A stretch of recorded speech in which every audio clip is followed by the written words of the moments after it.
Эти маленькие солдаты, распевающие «Катюшу», участвуют в шествии целой группой из детского садика. Малыши, еле удерживающие штендеры с портретами, уже сейчас в таком возрасте обеспечивают преемственность поколений. В рядах бессмертного полка сегодня царит веселое настроение, правда, не все его разделяют.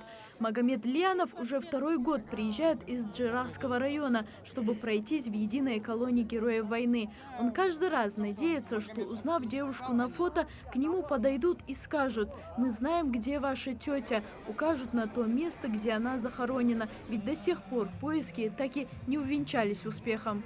Она ушла на фронт 18 лет. В нашем народе не то, что мужчины воевали, но и женщины воевали. Она ушла партизанщины в Брянские леса.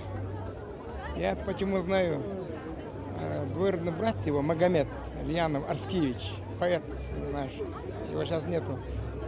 Последнее письмо она им писала: брат, ухожу партизанщина в Брянские леса.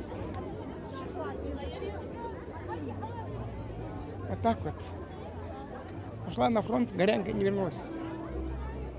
Шествие в столице республики началось синхронно, как и во всей стране, ровно в 12:00. Бессмертный полк стартовал от городской администрации и двинулся по центральной улице к площади Алания. В массовой патриотической акции принял участие и глава республики со своими сыновьями. Он уже не в первый раз проносит портрет своего родственника Ахмеда Евкурова, погибшего под Одессой. Потому что они защищали нашу жизнь, наше спокойное синее небо, солнце. Хусейн Аушева на шествие бессмертного полка принес сразу 2 штендера, где указана вся информация об его отце Хасане Газотовиче. Здесь даже военные газетные вырезки, где упоминаются подвиги солдата. Не щадя своей жизни, защищал на сопках Заполярья, на севере защищал родной Кавказ. Ну, командир минометного отдела Ханулас в Мурманском направлении, Карельский фронт,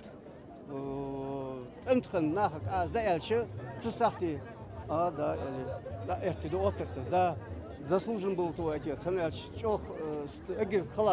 фронт Ханис. Это фактически в начале войны в тылу у врага, потому что Карельский фронт в Мурманском направлении на границе с Норвегией. Норвегия, Вейкар-Мачер, там тоже немцы были. Но, наверное, благодаря тому, что я фронтовик, мы и породились с устава Халухаев Бекхан Алибекович. Это был, это Бекхана девочки, дочери его.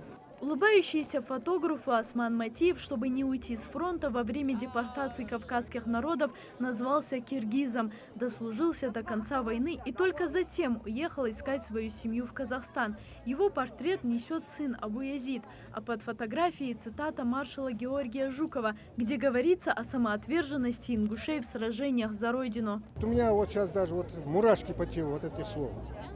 И через 57 лет Путин пишет о нас. Вот процитирую вот его слова. Ингушский народ – это народ древней культуры, который понимает свою ответственность не только в регионе, на нем ответственность за ситуацию на Кавказе, а значит и во всей России. Путин. Это в 2002 году, будучи здесь на Кавказе, Путин говорит, ныне действующий президент России.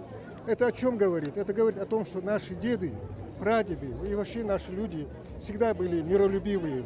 Они были воинами, защитниками Отечества. И вот это то, что они сделали, ни в коем случае нельзя терять. Вот из этих соображений вот этот народ, вот видите, сколько здесь, тысячи людей. Алихан Гагиев несет фотографию своего дяди Бимбулата Гагиева. Он оказался на фронте с первых дней войны, демобилизовался в 1945 году в звании майора. Племянник ветерана с улыбкой вспоминает о том, как дядя был настолько честных правил, что женился на девушке, которая вынесла его раненого с поля боя. Вернувшись на родину, Бимбулат работал директором на Назрановском кирпичном заводе.